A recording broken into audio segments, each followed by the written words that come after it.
That's the ugliest trash can I've ever seen. It is absolutely disgusting. That's what Brenda told me the morning after she backed her Cadillac Escalade into my new waste container and watched her bumper fold like a soda can. For 8 months, she'd been reversing out of her driveway, smashing my plastic bin, scattering garbage across the street, and filing HOA violations against me for the mess.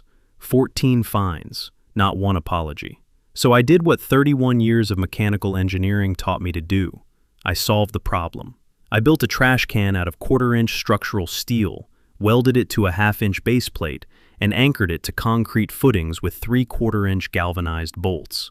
Same size, same color, same lid. It just happened to be indestructible. She called it a booby trap. Her attorney threatened to sue. She sent workers onto my property to rip it out. She tried to rewrite the HOA rules to outlaw it. But I had the camera footage, the engineering data, the police reports, and 47 neighbors who were tired of watching her run the neighborhood like her personal parking lot. Tell me, would you have let her win? My name is Dale Pruitt, and I've lived in Sycamore Falls subdivision in Alpharetta, Georgia, for 14 years. I bought the house the year after my wife, Caroline, and I decided the commute from Buckhead wasn't worth the ulcer it was giving me.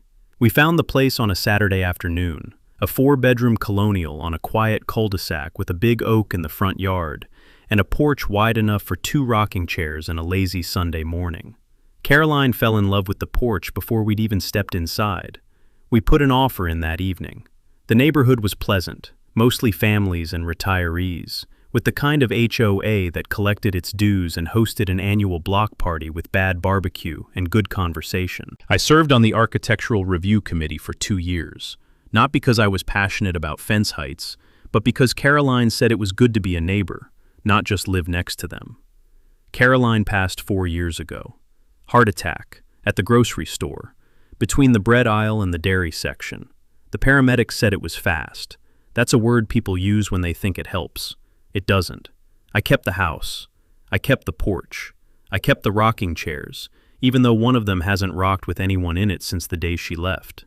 I'm a mechanical engineer, or I was, before I retired. 31 years with a firm that designed protective enclosures and impact-resistant housings for industrial equipment. Blast shields, crash barriers, containment vessels for chemical plants. My entire career was about building things that could take a hit and keep standing. If something needed to survive being smashed into, it crossed my desk. I mention this because it matters later. Sycamore Falls had operated for most of its existence with a fairly reasonable HOA board. Then, 3 years ago, Brenda Hollister got elected president. Brenda was a retired real estate agent who had moved into the neighborhood 8 years earlier and had been angling for the position since day one. She was the kind of person who confused authority with accomplishment, the kind who wanted the title not because she had good ideas, but because she liked telling other people their ideas were wrong. Within her first 6 months, she'd issued more violation notices than the previous 2 boards combined. Grass height, mailbox paint, Christmas lights left up past January 15th. She drove the neighborhood in her white Cadillac Escalade every morning at exactly 6:40. Cataloging infractions with the discipline of a parking enforcement officer and the temperament of a woman who had never once considered that she might be the problem. Our driveways were adjacent. Mine was on the left side of my house. Hers was on the right side of hers. When she backed out, she swung wide, every single time, cutting the wheel late and drifting her rear end across the strip of curb in front of my property. On trash collection days, my bin sat where it had always sat, at the curb, 3 feet from the edge of my driveway, in full compliance with the HOA's waste container placement guidelines, Section 9.4 of the Sycamore Falls CC&Rs, which I had helped draft during my time on the Architectural Review Committee. And every Wednesday morning, like clockwork, Brenda backed out of her driveway, clipped my trash can with her rear bumper, sent the lid flying and garbage scattering across the street, and then, before the mess was even cold, filed an HOA violation notice against me for unsightly debris on the roadway. The first time, I picked up the trash and said nothing. The second time, I moved the bin 6 inches further from the curb. The third time, I repositioned it with orange reflective tape on the lid. The fourth time, she knocked on my door and told me it was my fault. That's when something clicked. Not anger, exactly, but the familiar hum of a problem that needed an engineered solution. The morning after Brenda's driveway speech, I set up a camera. Nothing fancy. A weatherproof trail camera I'd use for deer hunting, mounted on the oak tree in my front yard at about 8 feet up, angled to capture the full width of the curb from my driveway to hers. It had a date timestamp, motion activation, and infrared night capability. Cost me $60 at a sporting goods store 6 years ago. Best investment I ever made. Wednesday came. Trash day. I set the bin in its usual spot, exactly where Section 9.4 specified, within 3 feet of the curb, no more than 2 feet from the driveway edge, lid closed, container upright. I measured it. I photographed the placement with my phone, time-stamped. At 6:41 a.m., the camera caught it. Brenda backed out of her driveway at what I later estimated, from the frame rate and the distance traveled between captures, to be roughly 12 miles per hour. She didn't check her mirrors. She didn't look over her shoulder. The rear corner of the Escalade struck my trash can dead center, launched the lid into the street, and scattered a week's worth of kitchen waste, cardboard, and coffee grounds across the pavement. She straightened her wheel, drove forward, and left for her morning errands without stopping. At 7:03 a.m., she sent me an HOA violation notice via email. Subject line, trash container violation, immediate attention required. The notice cited Section 9.7, homeowners shall maintain roadway cleanliness adjacent to their lots, and assessed a $75 fine for failure to secure waste materials. I sat at my kitchen table and read the email twice. Then I opened the camera footage on my laptop, scrubbed through it frame by frame, and exported 3 still images. The bin in its correct position before impact, the moment of contact showing the Escalade's bumper striking the container, and the aftermath with the garbage spread across the road and Brenda's SUV pulling away. I printed all 3. I taped them to a sheet of paper with a typed caption under each. Then I wrote a brief, factual letter to the HOA board, which, at that point, consisted of Brenda, a quiet man named Dennis Falk who never disagreed with her, and a part-time bookkeeper named Sherry, who handled dues and minutes. My letter cited Section 9.4, the placement requirements, and noted, with photographs and timestamps, that my container was in full compliance at the time of the incident. I cited Section 9.7, the roadway cleanliness provision, and noted that the debris was caused by a vehicle operated by another homeowner striking my properly placed container. I attached the 3 images. I requested that the fine be reversed and that the board address the recurring damage to my property. The response came 5 days later. It was from Brenda, not the board. Brenda, on HOA letterhead, signed only by her. She rejected my appeal. She wrote that the placement requirements were guidelines, not guarantees, and that homeowners remained responsible for their containers, regardless of cause. She also added a new violation, the trail camera in my oak tree, which she called an unapproved surveillance device in violation of Section 11.2, the exterior modification clause. I went back to the CC and Rs. I had helped write Section 11.2. It governed permanent structural modifications to the exterior of a home, additions, fences, satellite dishes. A removable camera mounted on a tree was not a structural modification. It was a personal security device. Georgia law, specifically OCGA, Section 161162, permits homeowners to use surveillance cameras on their own property for security purposes. The HOA's CC and Rs couldn't override state law, and even if they could, Section 11.2 didn't apply. I wrote a second letter, citing the Georgia statute and the correct interpretation of Section 11.2, and noting that I was prepared to bring the matter to a full homeowner meeting if the board continued to misapply its own governing documents. Brenda's response was 2 sentences long. The board has reviewed your correspondence and stands by its decision. Further violations will result in escalating fines. That evening, I went to the garage, opened the cabinet where I kept my old drafting tools, and pulled out a fresh engineering notebook, the kind with the green grid paper and the bound spine. On the first page I wrote, Project, Indestructible Trash Container. Below that, I wrote the design specifications. Impact resistant to 15 miles per hour side collision from a 5,600-pound vehicle. Ground anchored. Compliant with all applicable HOA exterior standards. aesthetically indistinguishable from a standard residential waste bin. I underlined the last line twice. I spent the next week designing the container. This is what 31 years of impact engineering looks like when it's applied to a trash can. I started with the load case. A Cadillac Escalade weighs approximately 5,600 pounds. At 12 miles per hour, the speed I'd estimated from the camera footage, the kinetic energy at impact is roughly 17,000 joules. A standard plastic residential trash bin has no meaningful impact resistance. It's designed to be light, cheap, and replaceable. It is, structurally speaking, a balloon with a lid. What I designed was not a balloon. The shell was quarter-inch A36 structural steel, the same grade used in building frames and bridge components, formed into a cylindrical housing that matched the external dimensions of a standard 96-gallon toter bin. I designed it as a double-walled structure, an outer decorative shell painted in the same forest green as every other trash can in Sycamore Falls, and an inner structural cylinder welded to a half-inch steel base plate. The base plate was drilled for 4 anchor bolts, 3/4-inch galvanized, set into concrete footings 12 inches deep. Once installed, the container was not going to move. Not for a Cadillac, not for a dump truck, not for anything short of a cutting torch and a very determined afternoon. The top was a hinged lid, made from the same quarter-inch steel, fitted with a standard black rubber gasket to keep out rain and animals. From 10 feet away, it looked like every other trash can on the block. From 2 feet away, if you tapped it with your knuckle, it rang like a church bell. I fabricated the whole thing in my garage over the course of 9 days. I have a MIG welder, a plasma cutter, and a hydraulic press left over from the years when Caroline and I used to restore old trucks together. The garage still smells like flux and cutting oil. It's one of the few rooms in the house that still feels like it has both of us in it. Total material cost, $340. Total weight of completed assembly, 287 pounds. Approximately 11 times the weight of a standard plastic bin. Before installation, I did 2 things. First, I reviewed the CC and Rs one more time.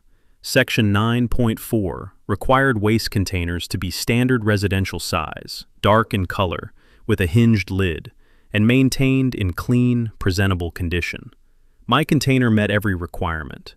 There was no material specification, no weight limit, no prohibition on metal construction, no requirement that it be made of plastic. The CC and Rs had been written, in part by me, to describe appearance, not composition. Second, I called the City of Alpharetta Code Enforcement Office and asked whether any municipal ordinance restricted the material composition of residential waste containers. The woman on the phone paused for a moment. As long as it's compatible with the automated collection arm and meets the size specs, we don't regulate what it's made of, she said.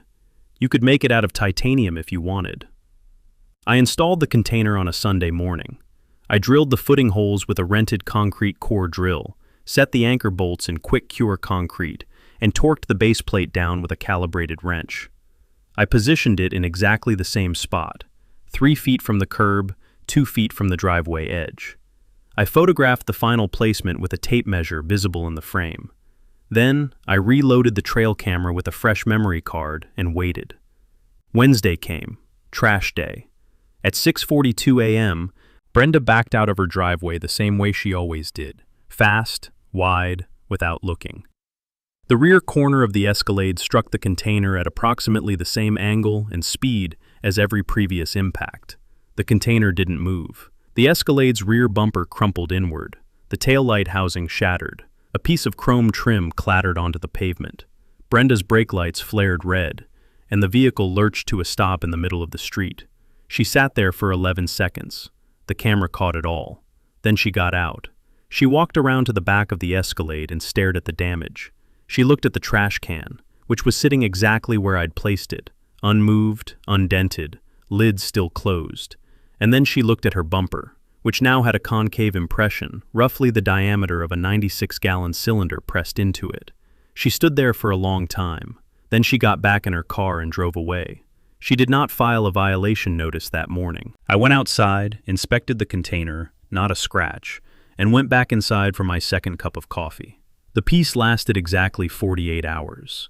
On Friday afternoon, I received a certified letter from the HOA, not an email this time, but a formal letter on letterhead, signed by all 3 board members. It informed me that my waste container had been identified as a non-conforming structure and an unapproved exterior modification under Section 11.2 of the CC&R. The letter demanded that I remove the container within 14 days or face a $200 monthly fine and potential lien action against my property. I read the letter carefully. Then I called a man named Tom Reddick. Tom was a property rights attorney in Roswell, a quiet, deliberate man who had been practicing HOA law in Georgia for 23 years. I'd known him casually for years through a mutual friend, and I'd always figured I'd never need his services. Now I did. I drove to his office the next morning with a banker's box, the CC&Rs, the violation notices, the camera footage on a USB drive, the engineering drawings for the container, the photographs, and my correspondence with the board. Tom spread everything across his conference table and worked through it in silence for about 20 minutes. "Tell me about Section 9.4 again," he said. "I helped write it," I said. "It specifies size, color, lid type, and condition. It says nothing about material." He picked up the violation letter. "They're citing Section 11.2, exterior modifications." "A trash container isn't an exterior modification," I said. "It's a removable personal item placed at the curb on collection day. Section 11.2 governs permanent structural changes to the home, additions, fences, outbuildings." Tom looked at me over his reading glasses. "You're right, and I suspect they know that. This letter is designed to intimidate, not to hold up." He drafted a response that afternoon, 7 pages. It cited Section 9.4's specific requirements and demonstrated compliance point by point. It cited Georgia's Homeowners Association Act, OCGA Section 44-3-223, which limits HOA enforcement authority to the actual language of the recorded CC and RS, and prohibits boards from inventing requirements not contained in the governing documents. It noted that the container met every stated requirement, and that the board had no authority to impose material restrictions that didn't exist in the covenants. Tom also added a paragraph about the trail camera footage. He noted that the footage documented repeated property damage caused by a board member's vehicle, that no action had been taken by the board to address it, and that the selective enforcement of rules against me while ignoring Brenda's conduct raised serious questions about the board's compliance with its fiduciary duties under Georgia law. The letter was sent certified mail. While Tom was handling the legal response, I did something else. I filed a police report. Not for the trash can, for the property damage. Brenda had struck my container with her vehicle on at least 8 documented occasions. Each impact had damaged or destroyed a trash can that I had to replace. The final impact had caused damage to her own vehicle, but the point was that she had been operating her vehicle recklessly and causing damage to my property. Under Georgia law, OCGA Section 40-6-270, leaving the scene of an accident involving property damage without providing information is a misdemeanor. Brenda had never once stopped, left a note, or offered to pay for a replacement bin. The Alpharetta Police Department took the report. The officer, a young woman named Reyes, who listened carefully and took detailed notes, reviewed the trail camera footage and confirmed that it documented the incidents clearly. She said she would follow up. 3 days later, Officer Reyes knocked on Brenda's door with a copy of the report. I wasn't there for that conversation, but I heard about it from Dennis Falk, the quiet board member who, it turned out, was getting tired of being quiet. Dennis called me that evening, speaking in the low, careful tone of a man who didn't want to be overheard. "She's furious," he said. "She's talking about suing you for booby-trapping your property." "It's a trash can," I said, "bolted to the ground, in the correct location, painted the correct color, with a hinged lid." "I know," Dennis said. "I told her that." "What did she say?" "She said you did it on purpose." I paused. "Dennis, I'm a mechanical engineer. Everything I do is on purpose." There was a long silence. Then Dennis laughed, a short, surprised sound, like he hadn't expected to find anything funny about any of this. "Dale," he said, "I think she's going to escalate." "I know," I said. "I'm ready." Here's the part I hadn't told anyone yet. The steel trash can was never the endgame. It was the diagnostic tool. In my career, when we designed impact-resistant enclosures, we didn't just build them to survive a hit. We built them to reveal information about the hit: the angle, the force, the speed, the point of contact. Every dent, every deformation pattern, every stress mark tells you something about the event that caused it. That's how crash analysis works. That's how forensic engineering works. You don't just protect the thing, you make the thing a witness. My container was instrumented, not visibly. There were no wires hanging off it, no blinking lights. But embedded in the base plate, between the inner and outer shells, I had installed a small piezoelectric accelerometer, the same kind used in automotive crash testing, connected to a battery-powered data logger, no bigger than a deck of cards. Every impact registered: the magnitude, the duration, the direction of force. The data was time-stamped and stored on an SD card that I retrieved every Sunday morning. The reason I did this was simple. Camera footage shows you what happened. Accelerometer data tells you how hard it happened. In a legal proceeding, or an insurance claim, quantitative impact data is significantly more persuasive than video alone. A judge can watch a video and form an impression. An engineer's report with force measurements and speed calculations gives that impression a number. Numbers are harder to argue with. Over the course of 8 documented impacts before the steel container was installed, I had calculated, from the camera footage, the bin displacement, and the mass of the standard plastic container, an average impact speed of 11.4 miles per hour. That's not a bump.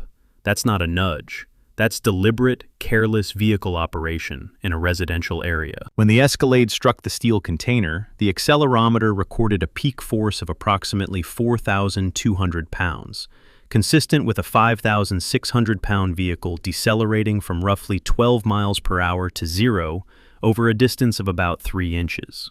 The data logger captured the entire event in a clean, time-stamped waveform. I downloaded it, plotted it, and printed it on graph paper with labeled axes. If this ever went to court, I wouldn't just have a story, I'd have a data set. But there was something else the data revealed, something I hadn't expected. The accelerometer showed 2 distinct impact events on Wednesday morning. The first was the main collision, the one the camera captured, the one that crumpled Brenda's bumper.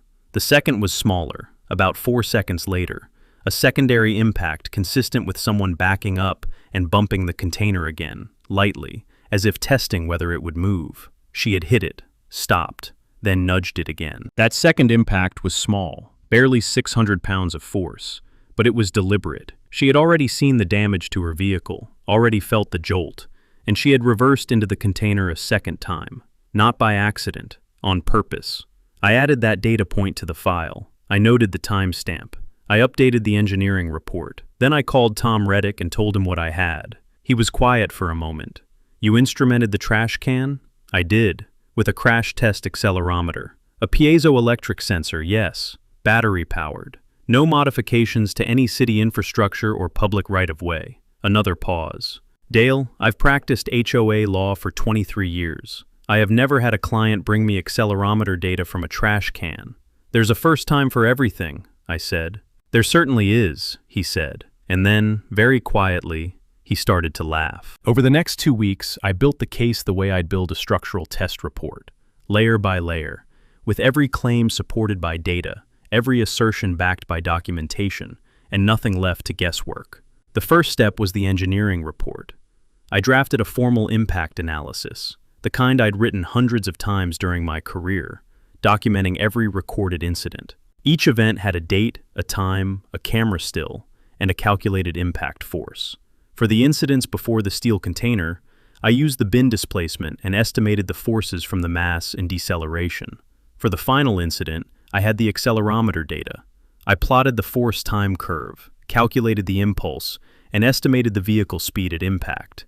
The report was 18 pages, single-spaced, with figures. Tom reviewed it and said it was the most overqualified trash dispute he'd ever seen.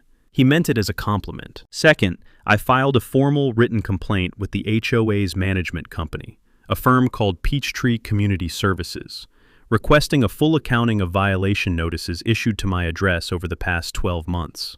Under Georgia's Property Owners Association Act, homeowners have the right to inspect association records, including enforcement records. The request was straightforward. The response was revealing. In 12 months, I had received 14 violation notices. 12 of them were related to trash or debris, every single one filed on a Wednesday, every single one attributable to Brenda backing into my bin. The other 2 were for the trail camera and the steel container. No other homeowner on the cul-de-sac had received more than 2 violations in the same period. Selective enforcement. 14 violations in 12 months against one homeowner, filed by the same board president who was causing the underlying problem. Tom's eyes narrowed when he saw the numbers. Third, I started talking to the neighbors. I'm not a political man. I don't organize. I don't campaign. But Caroline always said I had a way of explaining things that made people listen, and she was right more often than I was. So I walked the cul-de-sac one Saturday morning, knocked on doors, and had quiet conversations. What I heard surprised me. Brenda's driving wasn't a secret. 4 other homeowners on the cul-de-sac had seen her clip my bin. 2 of them had experienced similar incidents. Bins knocked over, lids cracked, garbage scattered, but had never filed complaints because they assumed the board wouldn't act against its own president. A woman named Jeanette, who lived 3 houses down and had 2 small children, told me that Brenda had once reversed into her recycling bin so hard it slid into the street and was run over by the garbage truck before she could retrieve it. She'd been charged $45 for a replacement bin by the HOA. Brenda had said nothing. I asked each neighbor if they'd be willing to write a brief statement describing what they'd witnessed. 6 of them did. I collected the statements, dated them, and added them to the file. Fourth, I drafted a formal petition for a special homeowner meeting under the CC&RS, Section 15.3, which required the board to call a meeting upon written request of 15% of homeowners. Sycamore Falls had 62 lots. 15% was about 9.5. I had 11 signatures within 4 days. Tom was handling the legal strategy. He filed a formal demand letter to the HOA. Rescind all violation notices issued to me in the past 12 months. Reimburse fines paid. Acknowledge that the steel container complied with CC&R requirements, and take corrective action regarding the board president's conduct.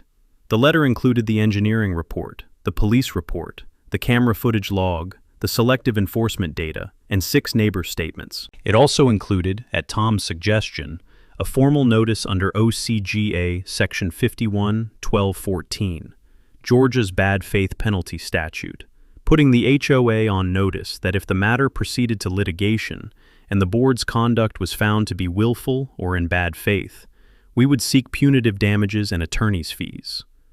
The letter was 14 pages. It was sent certified mail with return receipt. Then I did one more thing. I called my insurance company and filed a claim for property damage. 8 destroyed trash cans over 12 months. Replacement costs $35 each, plus the cost of cleanup supplies and my time. The total was modest, under $400, but the insurance company assigned an adjuster, and the adjuster requested a copy of the police report and the camera footage. Now Brenda had a property rights attorney, a police report, an insurance claim, an engineering report with accelerometer data, 11 neighbors demanding a meeting, and a 14-page demand letter sitting on her kitchen table. I went out to the porch that evening and sat in my rocking chair. The steel container gleamed under the streetlight, motionless and perfect, right where it was supposed to be. Brenda's response to the demand letter came not from the board, but from an attorney, a man named Vince Terrell, from a small firm in Marietta that handled HOA defense work. His letter was 9 pages and included a counter-demand and a threat. The counter-demand: that I remove the steel container immediately, that I take down the trail camera, that I withdraw the police report, and that I sign a release waiving all claims against the HOA and its board members. In exchange, the board would waive the outstanding fines. The threat: if I refused, the HOA would file suit against me for installation of a hazardous and non-conforming structure designed to cause property damage, and would seek a court order compelling its removal. Tom read the letter and set it down with the careful precision of a man placing a card on a table. They're claiming your trash can is a booby trap. It's a container, I said, bolted to the ground, in the right location, the right color, with a lid. I know, but they're going to argue that you designed it to cause damage. I designed it to not be destroyed, I said. If someone drives into a fire hydrant, we don't call the fire hydrant a booby trap. Tom wrote that down. I'm using that. He responded within a week. His letter was methodical.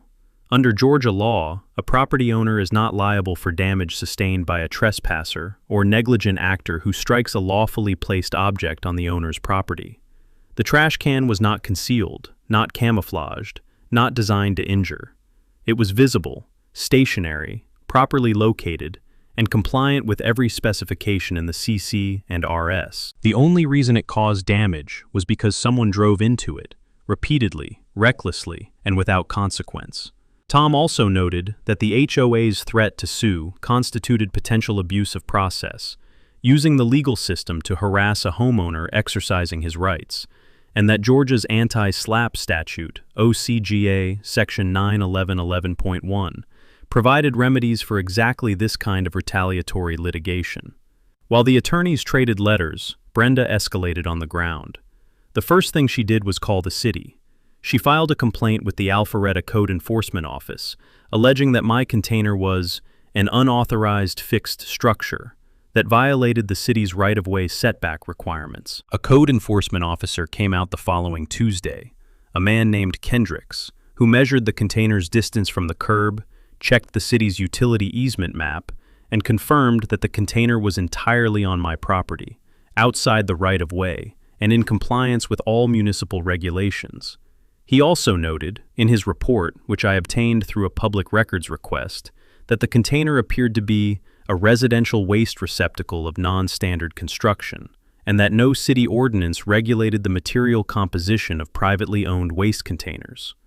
Brenda's second move was more personal. She began photographing my property every morning during her 6:40 patrol.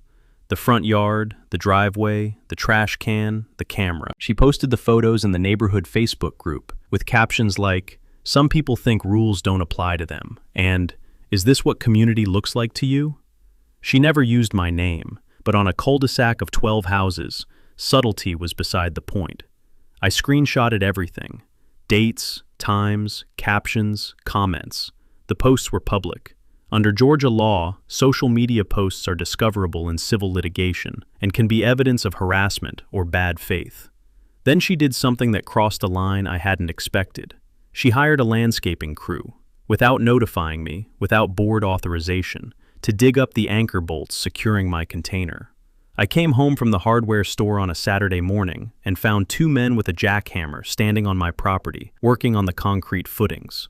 My container had been unbolted and tipped onto its side. I walked out, told the crew to stop, and informed them that they were on private property without the owner's consent. They looked at each other, called someone on the phone, and left within 10 minutes. I called the police. Officer Reyes came out again. She took photographs, documented the damage to the footings, and took a statement. I filed a second police report, this time for criminal trespass under OCGA Section 16-7-21 and criminal damage to property under OCGA Section 16-7-23. When Tom heard about the landscaping crew, he was quiet for a long moment. "She sent people onto your property to destroy your trash can," he said. "She did. Without your permission. Without my knowledge. Dale, this is no longer a trash can dispute. This is a pattern of harassment with escalating criminal conduct." I agreed, and I told him I was ready for the meeting. The petition meeting was scheduled for a Thursday evening at 7 p.m. in the Sycamore Falls Community Room, a carpeted space in the back of the neighborhood clubhouse that held about 50 people and smelled permanently of old coffee and carpet cleaner. In the days leading up to it, Brenda made 3 more attempts to prevent the meeting from happening. First, she claimed the petition was invalid because 2 of the signers had outstanding dues balances and were therefore not in good standing under the CC and Rs. Tom responded the same day, noting that Section 15.3 contained no good standing requirement for petition signers, and that the board's attempt to disqualify members based on invented criteria was itself a violation of the governing documents. Second, Brenda unilaterally rescheduled the meeting to 2 p.m. on a Wednesday, a time when most working homeowners would be unavailable. Tom sent another letter, citing OCGA Section 44-3-223, which requires meetings to be held at reasonable times. The meeting was rescheduled back to Thursday evening. Third, and most brazenly, Brenda attempted to amend the CC and Rs. She circulated a proposed amendment by email 3 days before the meeting, adding a new provision to Section 9.4. All waste containers must be commercially manufactured, standard-issue plastic receptacles, as approved by the waste collection provider. The amendment was designed specifically to retroactively outlaw my steel container.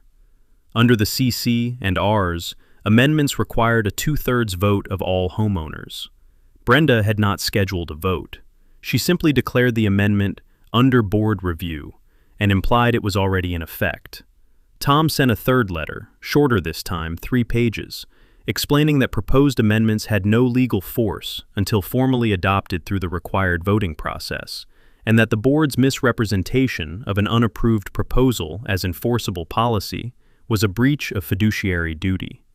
3 attempts to derail the meeting, 3 legal responses, every exchange documented and filed. Meanwhile, something unexpected happened. Brenda's insurance company contacted my insurance company. The Escalade's rear bumper repair had been submitted as a claim, and Brenda had listed the cause as collision with a fixed object on adjacent property. Her insurance adjuster wanted to inspect the trash can and review the police reports.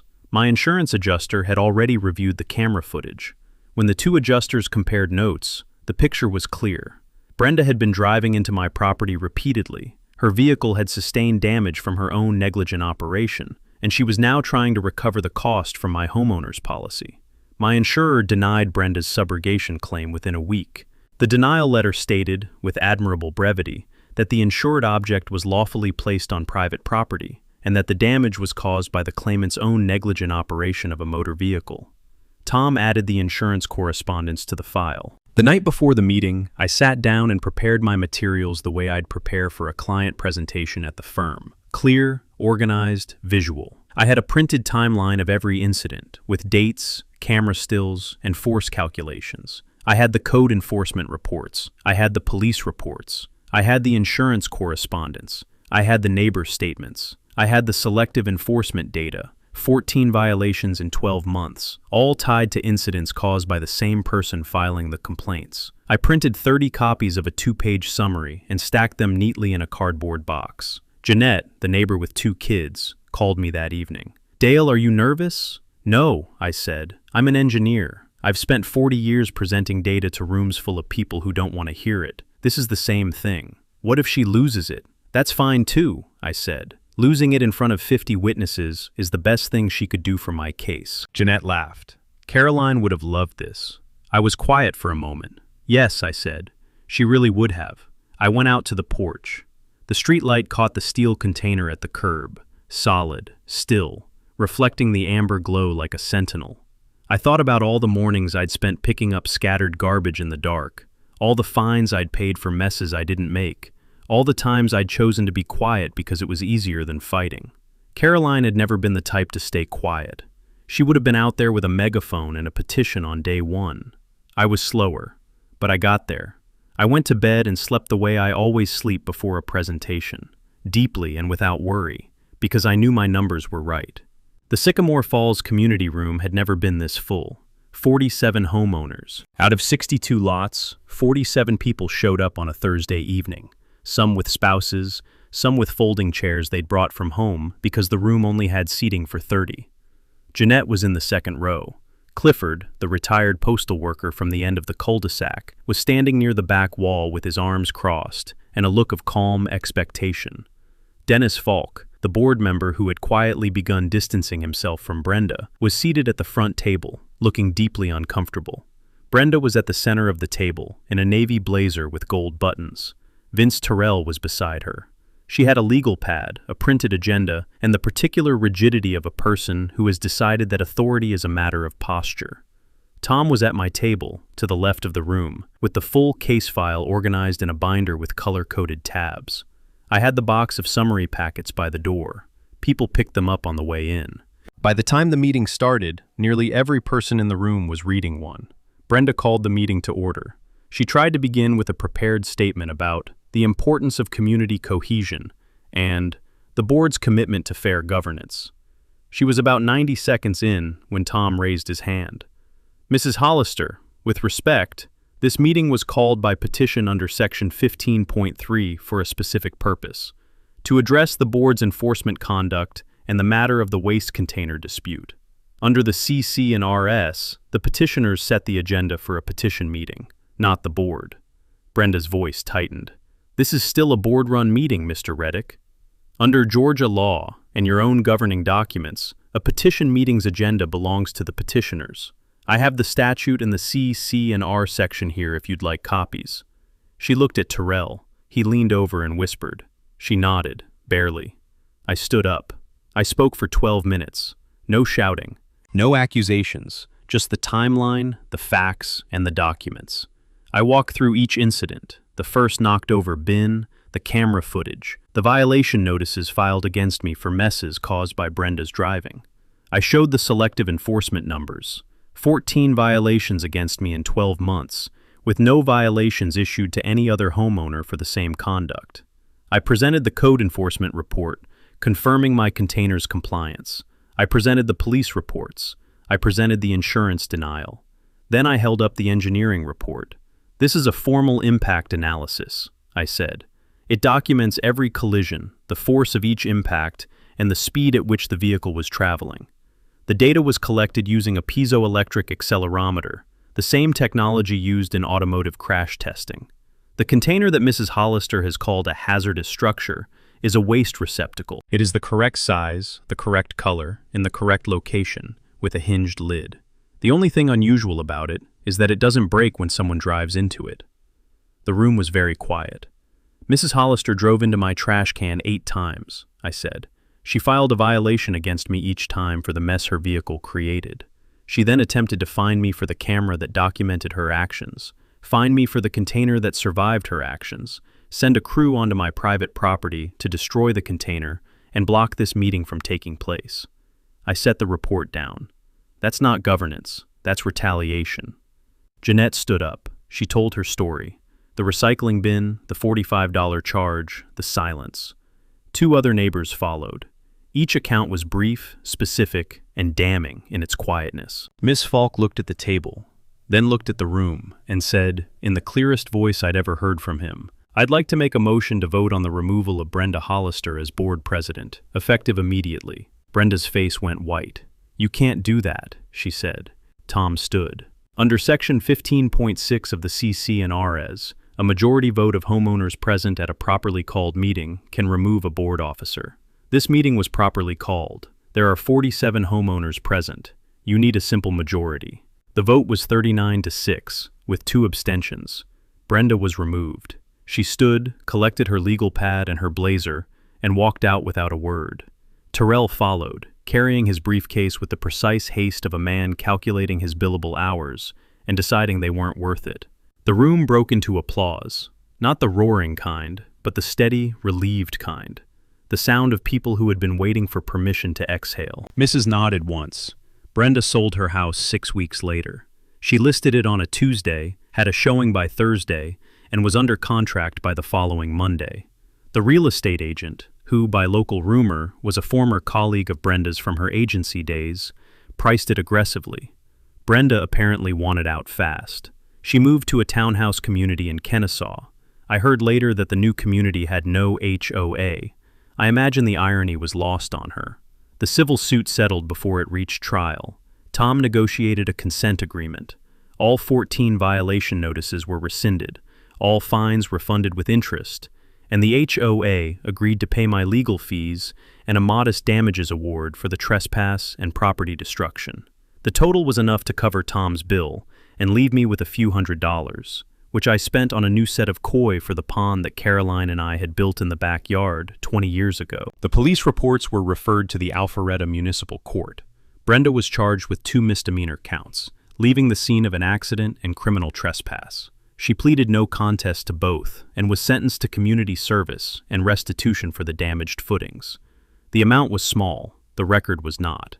The new board, Dennis as president, Jeanette as secretary, and a man named Howard who had lived in the neighborhood for 20 years and simply wanted things to be boring again, held their first meeting 2 weeks after the vote. They passed 3 measures: a formal policy requiring all violation notices to include photographic evidence and board review before issuance, a conflict of interest disclosure requirement for all board expenditures, and a resolution formally acknowledging that my waste container was in full compliance with Section 9.4 of the CC&Rs. Howard suggested they add a line to the resolution that said, regardless of material composition. Dennis seconded it. Jeanette laughed and said, let the record show that the steel trash can won. The trail camera came down the following month. Not because anyone asked me to, because I didn't need it anymore. The oak tree looked better without it. The steel container is still at the curb. Every Wednesday morning, the automated garbage truck lifts it, empties it, and sets it back down with a metallic clang that I can hear from the kitchen. The driver once told me, through his window, that it was the heaviest bin on his route. He said it like a compliment. I added a small modification after everything was over. On the inside of the lid, where no one but me would ever see it, I welded a small steel plate, about 2 inches by 3 inches, and engraved 3 words into it with a rotary tool. For Caroline. Always. She would have thought the whole thing was ridiculous. She would have laughed at the accelerometer. She would have rolled her eyes at the engineering report. And she would have been out there with me every step of the way, because she was the kind of person who believed that doing the right thing shouldn't require permission. On Sunday mornings, I sit on the porch with my coffee. The rocking chair next to mine is still empty. The neighborhood is quiet again. The good kind of quiet. The kind that comes after the noise has been dealt with, and people can go back to the business of living next to each other without dreading it. The trash can sits at the curb, solid and green and immovable, catching the morning light. If there's one thing I've learned from all of this, it's that most bullies don't expect you to do the math. They expect you to get angry, get tired, or get out.